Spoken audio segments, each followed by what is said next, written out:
Hello everyone. Let's come back to the discussion on the topic electromagnetic wave at bounded media.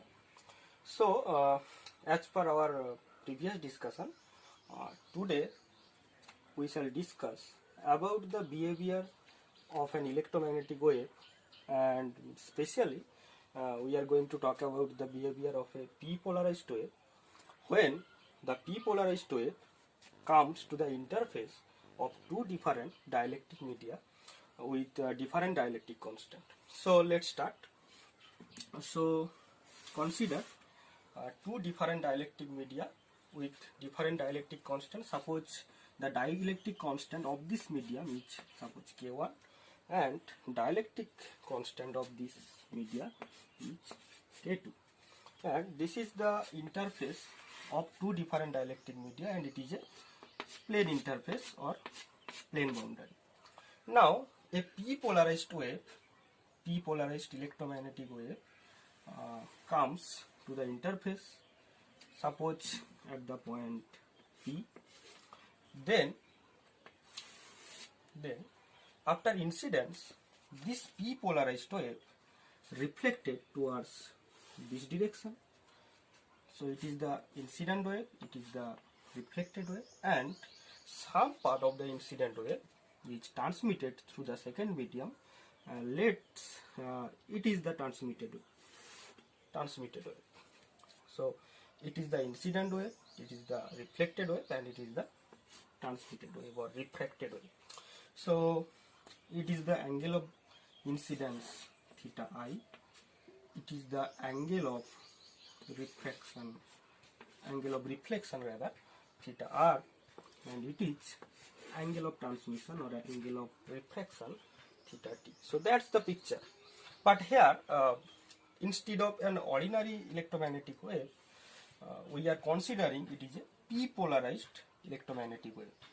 I mean, for a p-polarized wave, the electric fields associated with all rectilinear flow under this electromagnetic wave lie in the plane of incidence. Here the plane of incidence is the plane of this board. Here plane of this board is the plane of incidence.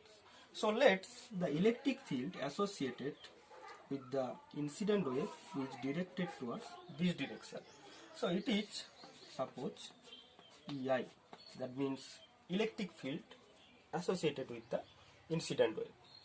So similarly, the electric field associated with the reflected wave will be directed towards this direction. This is suppose ER, and the electric field associated with the transmitted wave will be along this direction. This is ET. So this is the direction of EI, this is the direction of ER, and this is the direction of ET. And you all know that electric field is, both electric field and magnetic field is perpendicular to the direction of propagation of the wave. That means it is the direction of wave propagation vector, and it is the direction of Ki, it is the direction of Kr, and it is the direction of Kt. And the corresponding electric field suppose lie in this plane because it is a p-polarized wave. So it is the direction of Ei, it is the direction of Er, it is the direction of Et. Now let's draw this picture again, and quickly I am drawing this picture again. Let's the picture like it is the interface, it is the outward normal, insert, it is the incident wave, it is the reflected wave, and it is the transmitted wave. So it is the direction of Ki, it is the direction of Kr, and it is the direction of Kt. And so it is the direction of, it is not the direction of ER, it is the direction of EI, electric field associated with the incident wave, and it is suppose ER, and it is suppose ET. Now, as per the continuity of the tangential component of the electric field at the boundary of two different dielectric media yields that E2t is equal to E1t. So as E2t is equal to E1t, that means the tangential component of the electric field at the second medium is equal to the tangential component of the electric field at the first medium. So we can write that here in the first medium, that means the medium with dielectric constant K1, the tangential component of the electric field consists two different electromagnetic wave. One is incident wave and another is reflected wave. So E1t, we may write that E1t is equal to the tangential component of the incident wave, that means EI parallel plus ER parallel, and this is equal to E2t, that means ET parallel. So EI parallel plus ER parallel is equal to ET parallel. Now EI, the electric field of the incident wave, can be written that it is equal to some amplitude E naught I into the phase factor, and similarly we can write ER is equal to ER E naught R, which is the amplitude, multiplied by some phase factor e to the power minus I omega t minus kr dot r. Similarly for ET2, that ET is equal to E naught t, it is the amplitude, multiplied by some phase factor e to the power minus I omega t minus kt dot r. So we all know the expression of EI, ER and ET, and I am not going to write the expression of EI, ER, ET here, you all know. So due to the fact that this equation can be written in the form of E naught I parallel e to the power something, that means something means e to the power I omega t minus ki dot r plus E naught r multiplied by e to the power minus I omega t minus kr dot r is equal to E naught t parallel e to the power minus I e to the power minus I omega t minus kt dot r. Now to satisfy this equation on each point of the boundary surface at any arbitrary instant of time, we have to fulfill the condition that the phase factors associated with or involved with the terms contained in this equation may differ at best by a constant. That means the phase factor, exponential phase factor, may differ at best by the constant. And applying these conditions, rather we have applied these conditions to find the laws of deflection and laws of diffraction in the previous classes, we can find that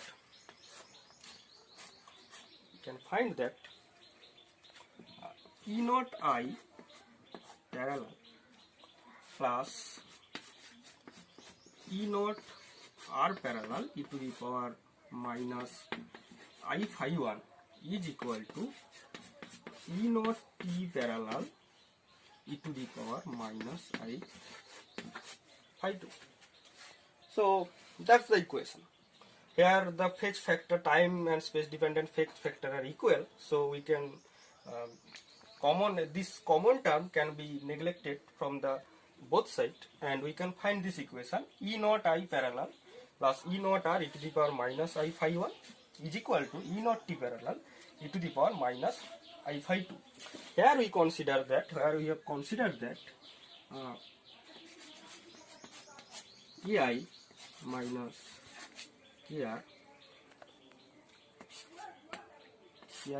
KR dot R is equal to phi 1 and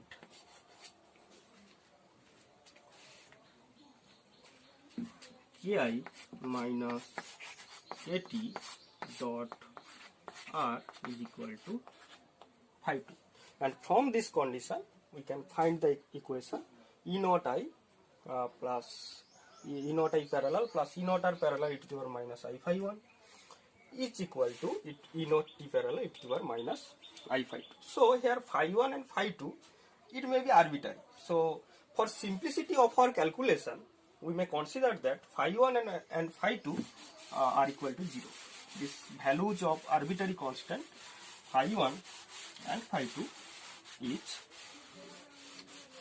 values of the arbitrary constant phi 1 and phi 2 are 0. So here we can write that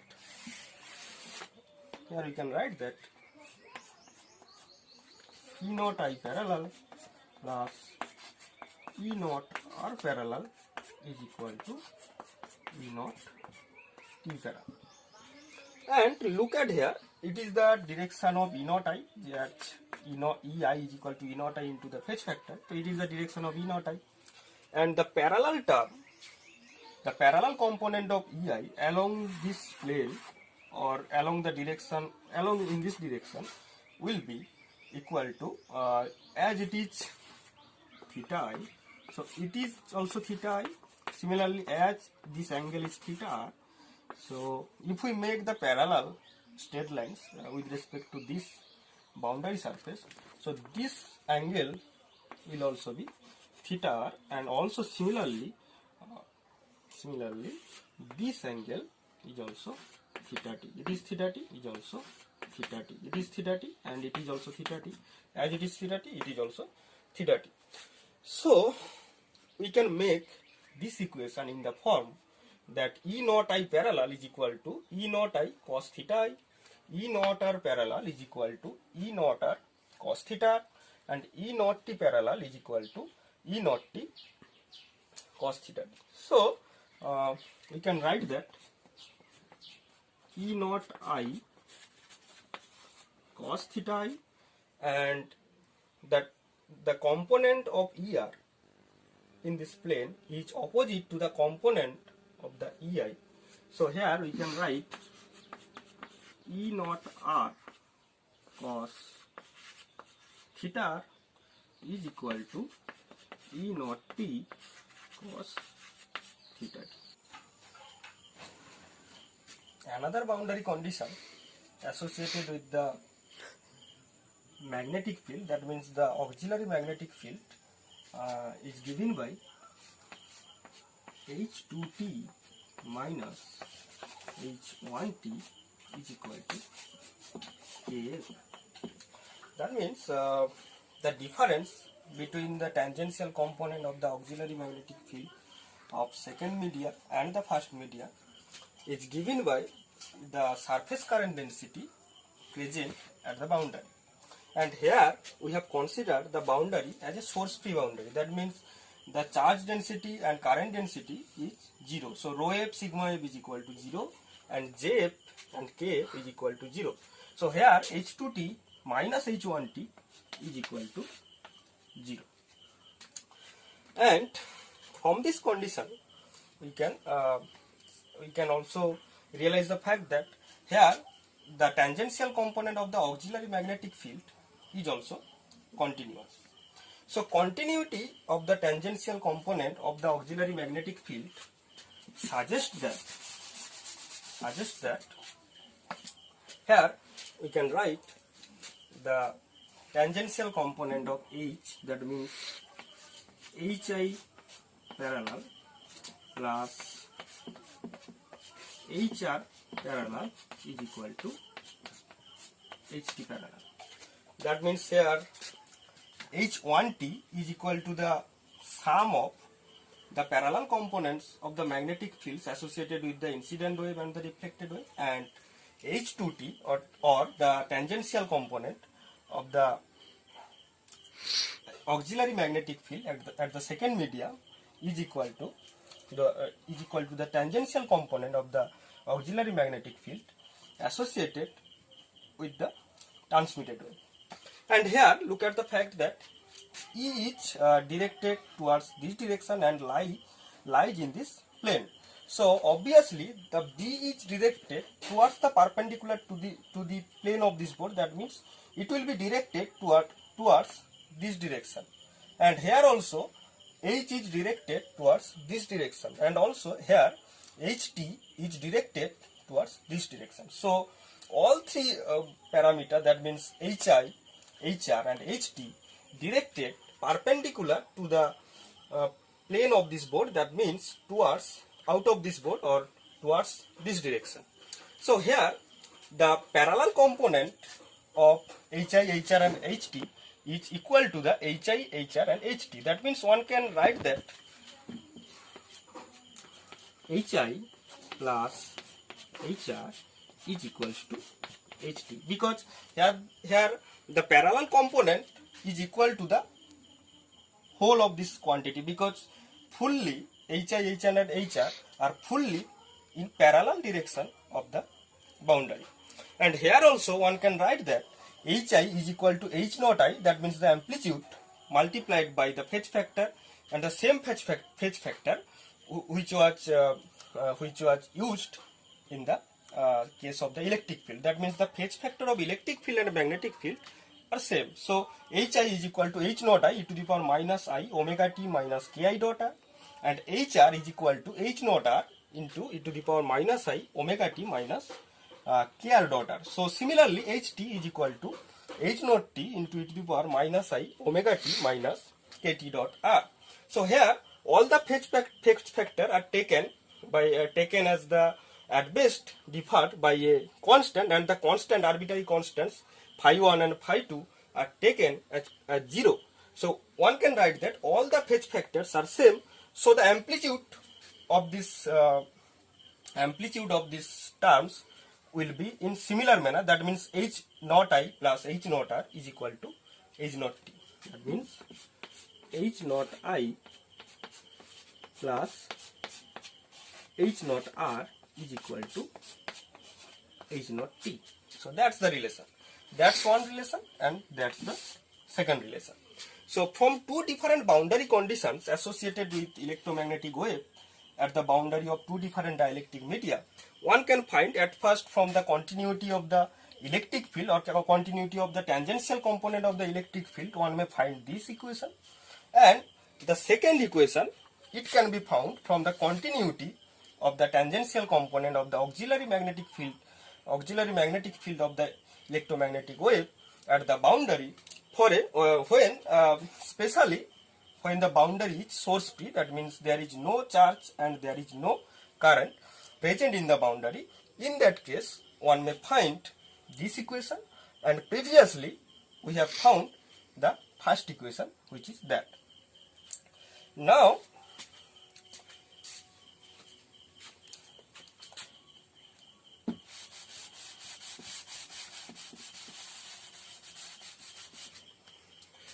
we have the relation between K and E and B. That means wave propagation vector and the electric field and also the magnetic field, and this three term is related by the equation K cross E is equal to omega B.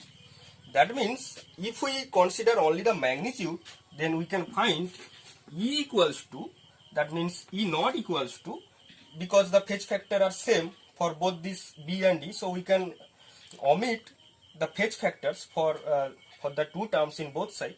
So we can write that E0 is equal to omega by K into B0. That means omega by K is nothing but the phase velocity, that means Vp, and this phase velocity is equal to and this phase velocity is related with the magnetic permeability and electric permittivity of the medium, and it can be written as 1 by root over mu epsilon B0, and we can write that B0 is equal to B equal to mu H, so B0 is equal to mu H0, so we can write here root over mu by epsilon H0. So E0 is equal to root over mu by epsilon H0. So as E0 is equal to root over mu by epsilon H0, then we may write here that H0 is equal to root over mu by epsilon, H0 is equal to root over H0 is equal to root over epsilon by mu E0. So that's the relation between H0 and E0. That means the amplitude of auxiliary magnetic field and the corresponding electric field is related through this equation. H0 is equal to root over epsilon by mu 0 E0. And then we can rearrange the equation which we got from the continuity of the tangential component of the auxiliary magnetic field at a source free boundary. That means H naught I plus H naught R is equal to H naught T. Then we can write root over epsilon 1. Sorry, here it was not mu 0, it was actually mu. Mu means the magnetic permeability of the medium. So root over epsilon 1 by mu 1 of E naught I plus root over epsilon 1 by mu 1 E naught R is equal to root over epsilon 2 by mu 2 E naught T. And here the incident wave and the reflected wave, rather sorry, not refracted wave, it is reflected wave. The incident wave and the reflected wave propagates in the same medium. So the epsilon, that means the electric permittivity and the magnetic permeability, are equal for the incident wave and reflected wave. So this two term is equal. And for the second medium, that means in the case of transmitted wave, for transmitted wave, the medium possesses the electric permittivity epsilon 2 and magnetic permeability mu 2. Now look at the fact. Here I am considering the two different dielectric media, and the dielectric media are essentially the non-magnetic dielectric media. So we can here write that mu 1 is equal to mu 2 is equal to mu 0, because as these two media is non-magnetic, so the magnetic permeability is equal to the magnetic permeability of the free space. So here we can write mu 1 and mu 2 is equal to mu 0, and then we can simplify this equation as root over epsilon 1 E naught I plus E naught R is equal to root over epsilon 2 E naught T. So that's the equation, and it can rather be also simplified in the form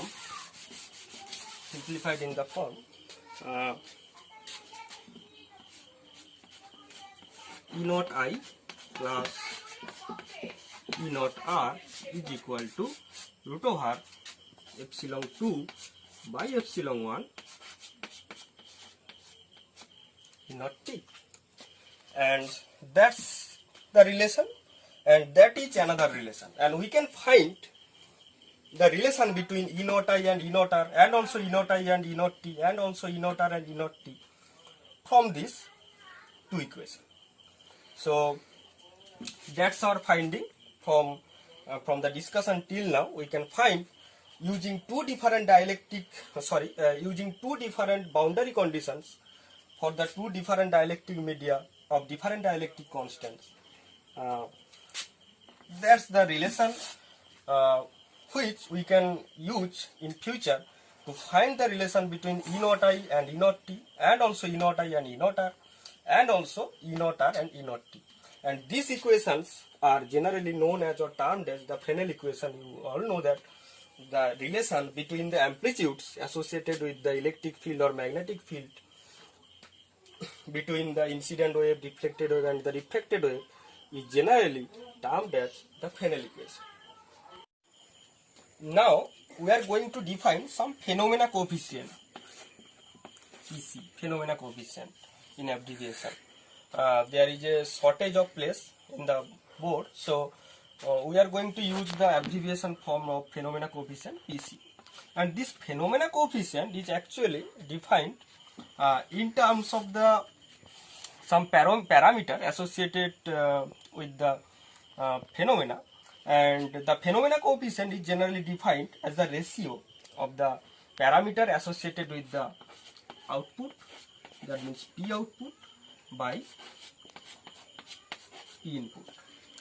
So the phenomena coefficient is actually defined as the ratio of the parameter associated with the output result and also the parameter associated with the input result. So that's called the phenomena coefficient. Now in the case of reflection, refraction and also reflection, that means three different electromagnetic wave which associated here. One is incident wave, second is reflected wave, third is refracted wave or transmitted wave. So here we are going to define some phenomena coefficient associated with these two phenomena, reflection and refraction, as the reflection coefficient. And for polarized p polarized wave, that means the reflection for p polarized wave, we are going to define the reflection coefficient and we shall denote as it RP. RP means the reflection coefficient for the reflection with the p polarized wave, and it is termed or it is defined as the ratio of the amplitude associated with the electric field of the reflected wave and the electric field of the incident wave. That means RP is equal to E naught R by E naught I. That means the ratio of the amplitude of the electric field of the reflected wave and the incident wave. And similarly, here we can also define the term transmission coefficient, and the transmission coefficient can be defined as TP, and TP is equal to E naught T by E naught I. So the ratio of the amplitude of the electric field of the transmitted wave and the incident wave is generally defined as the transmission coefficient of this phenomenon. So here we have defined two different phenomena coefficient. One is reflection coefficient and another is transmission coefficient. And these two phenomena coefficient actually measures the degree of reflection and degree of transmission occur in any particular case of this type of setup, that means this type of setup of reflection and refraction. And we are going to find out the expression of these two different phenomena coefficient using the law of electrodynamics, and especially we are going to use the boundary conditions or the equations derived from the boundary conditions in previous session. And now let's try to find out the expression of these two phenomena coefficients. So at first we are going to find the expression of RP and then TP. Now recall the equation we have derived some while ago, that one equation is E naught I cos theta I plus E naught R cos theta is equal to E naught T cos theta T. Sorry, it is not plus, it was actually minus, because the parallel components of E naught I and E naught R were actually in opposite direction. So E naught I cos theta I minus E naught R cos theta R is equal to E naught T cos theta T.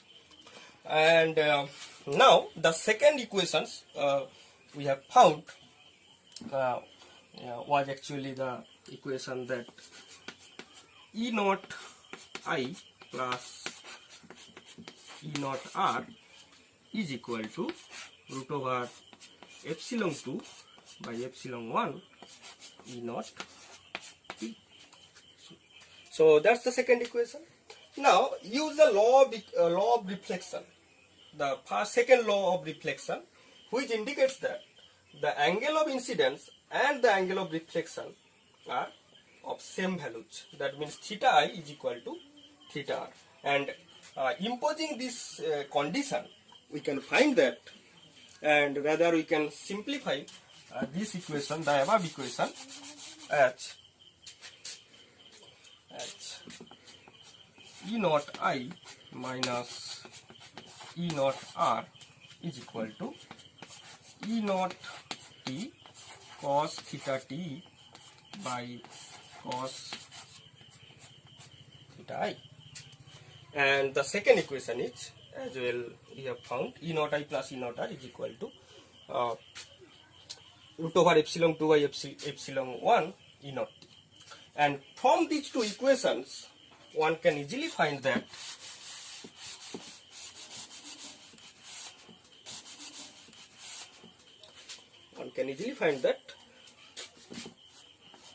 E naught I plus E naught r by E naught I minus E naught r is equals to root over epsilon 2 by epsilon 1 into, that was cos theta I by cos theta t. So that's the equation.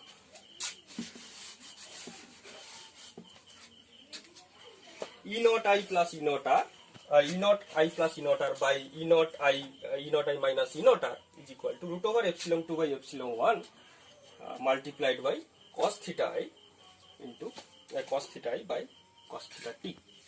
That's the equation. Now we all know that the refractive index of the medium is related with the electric permittivity of the medium when the substance is non-magnetic. That means mu equals to mu 0. Then we can write that the refractive index is equal to the root over epsilon r. Epsilon r is the relative permittivity or the dielectric constant of the dielectric medium. And this ratio, that means epsilon 2 by epsilon 1, is actually equal to the ratio of the dielectric constant of the medium. That means epsilon 2 by epsilon 1 is equal to K2 by K1. And this root over K2 by K1 is actually the ratio of the refractive index of these two media. That means epsilon 2 by epsilon 1 root over epsilon 2 by epsilon 1 is actually equal to N2 by N1, and it can be suppose written say N, where N is the relative refractive index of the second media with respect to the first medium. That means root over epsilon 2 by epsilon 1 we can replace in the place of root over epsilon 2 by epsilon 1 by N, and N is the relative refractive index of the second medium with respect to the first medium.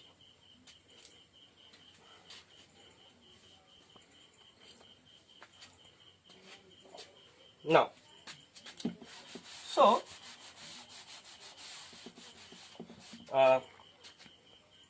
from this condition, here we can write that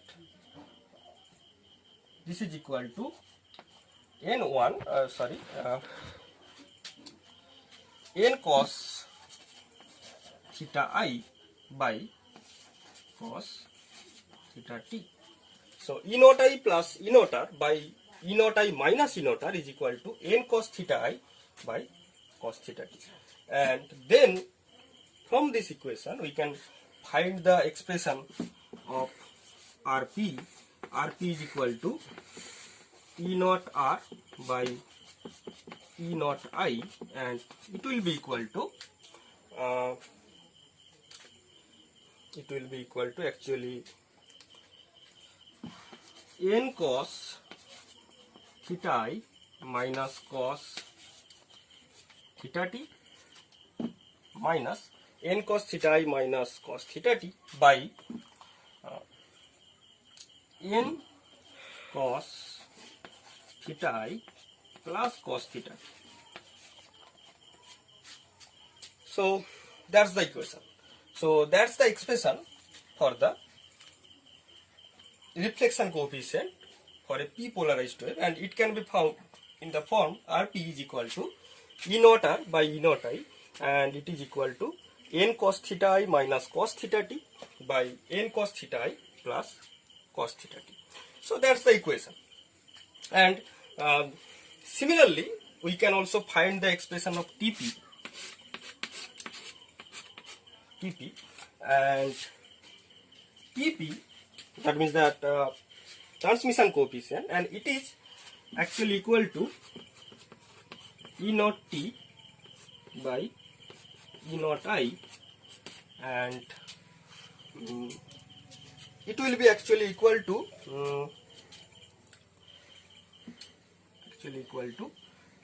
from the equation that we have written in some while ago, that E naught I plus E naught R is equal to root over epsilon 2 by epsilon 1 E naught T. That means E naught by E naught R, sorry, E naught T by E naught I is equal to 1 plus Rp and multiplied by 1 by n. That means it is equal to 1 by n 1 plus Rp. So Tp is equal to 1 by the refractive index multiplied by 1 plus Rp. That means the reflection coefficient. And so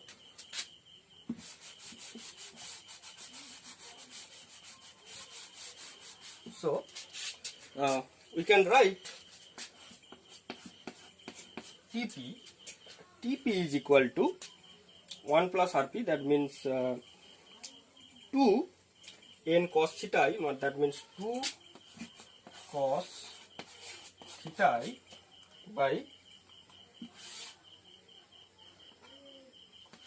n cos theta I plus cos theta t. So that's the expression of Rp, that means that's the expression of Rp, and that's the expression of Tp. So we have already found these two Fresnel's equation associated with the p polarized wave. Now look at the expression of the reflection coefficient for a p polarized electromagnetic wave. That means the ratio of n cos theta I minus cos theta t and n cos theta I plus cos theta t. Here we can apply the Snell's law, and the Snell's law is given by sin theta I by sin theta R is equal to, sin theta R, it is not sin theta R, it is actually sin theta t. So sin theta I by sin theta t is equal to n. That's the scenario. It is theta I and it is theta t. So n1 sin theta I is equal to n2 sin theta t, and that means sin theta I by sin theta t is equal to n2 by n1, and that means n. So that's the Snell's law. And here we can apply this Snell's law in the expression of Rp, and we can find that n is equal to sin theta I by sin theta t. And then we can just rearrange this expression as sin theta I cos theta I minus sin theta t cos theta t by sin theta I cos theta I plus sin theta t cos theta t. And we know that 2 sin theta I cos theta I, that means sin 2 theta I, and 2 sin theta t cos theta t is equal to sin 2 theta t. So we can multiply 2 in both the numerator and denominator, and we can find that sin 2 theta I minus sin 2 theta t is by sin 2 theta I plus sin 2 theta. So we can modify the expression of RP as sin 2 theta t minus sin 2 theta I minus sin 2 theta t by sin 2 theta I plus sin 2 theta t. And then we can also write this expression as sin A minus sin B, that means 2 cos A sin B. So sin A minus sin B is equal to 2 cos A plus B by 2 sin A minus B by 2. So that means 2 sin theta I plus 2 cos sin A minus sin B, that means 2 cos A plus B by 2 sin A minus B by 2, that means 2 cos theta I plus theta t sin theta t minus theta I. And also we can write as 2 sin theta I plus theta t cos theta t minus theta I.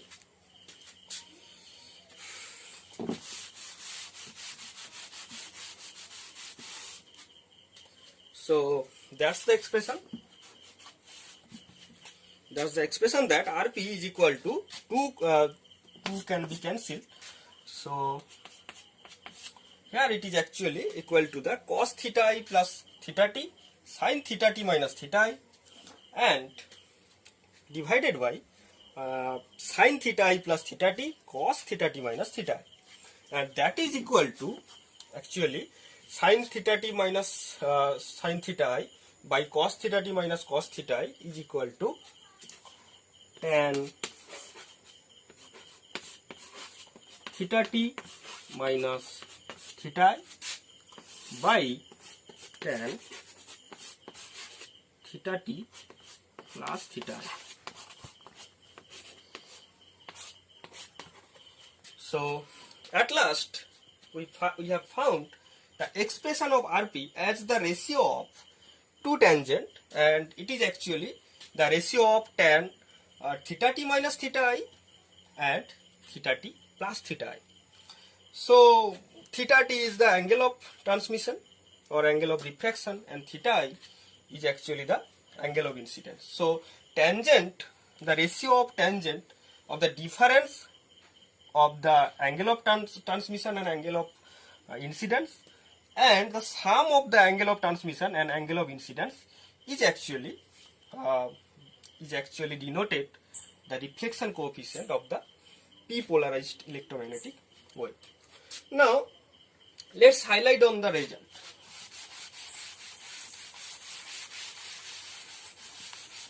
Look at the result carefully. Look at the expression of RP carefully, where RP is equal to tan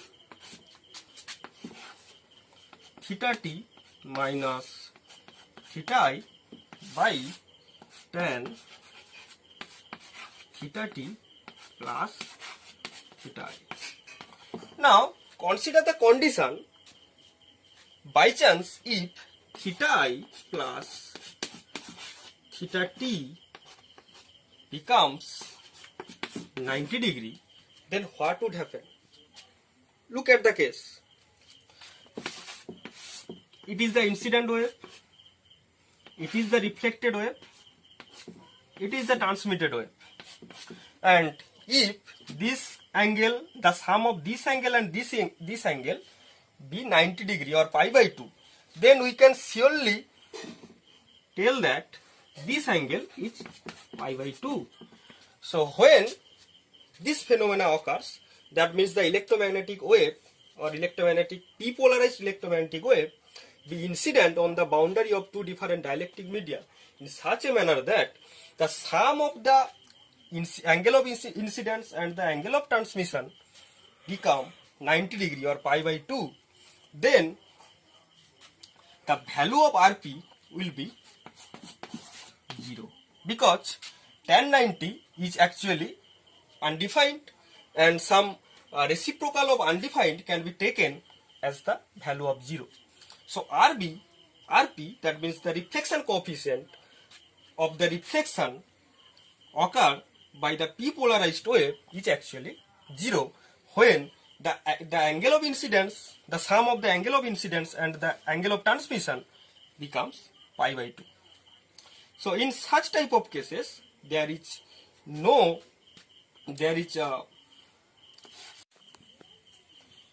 so it's a very interesting and important feature of a p-polarized wave. When the p-polarized wave be incident in such a manner that the angle of transmission and angle of incidence is becoming 90 degree or pi by 2, then there would be no reflection in that case. That means the reflection coefficient is 0. Now it's very important because look at the fact that suppose any unpolarized wave, consider an unpolarized wave be incident in the dielectric medium, in the boundary of two dielectric media in such a manner, that means it is the incident wave, it is the reflected wave, and it is the transmitted wave. So it is the angle of incidence theta I, it is the angle of incidence theta r, it is the angle of deflection theta r, it is not angle of incidence, it is the angle of reflection theta r, and it is the angle of reflection or angle of transmission theta t.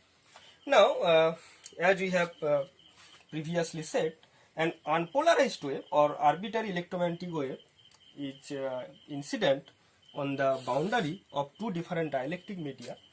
Then we can say that we have previously discussed in previous classes that an unpolarized wave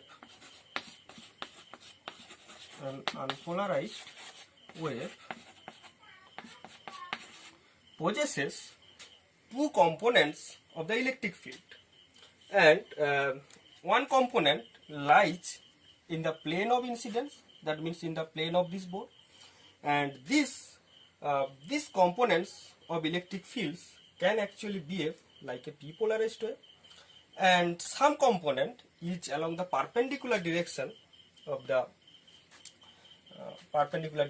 plane of incidence, that means here perpendicular to the plane of this board, and these components can actually behave like a s-polarized wave. So any unpolarized wave can be treated as a mixture of a p-polarized wave and a s-polarized wave. So it is a unpolarized wave and it can be treated as p-polarized wave and s-polarized wave. So it's an unpolarized wave. It's an unpolarized wave which has a component parallel to this, parallel in this plane or lies in this plane, and another component perpendicular to this plane, that means pointing to the plane of this board.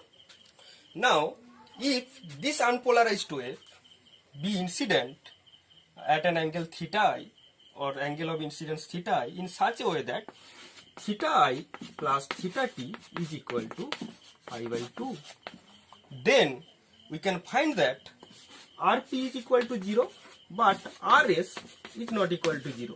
So the reflection coefficient associated with the p-polarized component of this unpolarized wave is 0, but the reflection coefficient associated with this S-polarized component of this unpolarized wave is non-zero.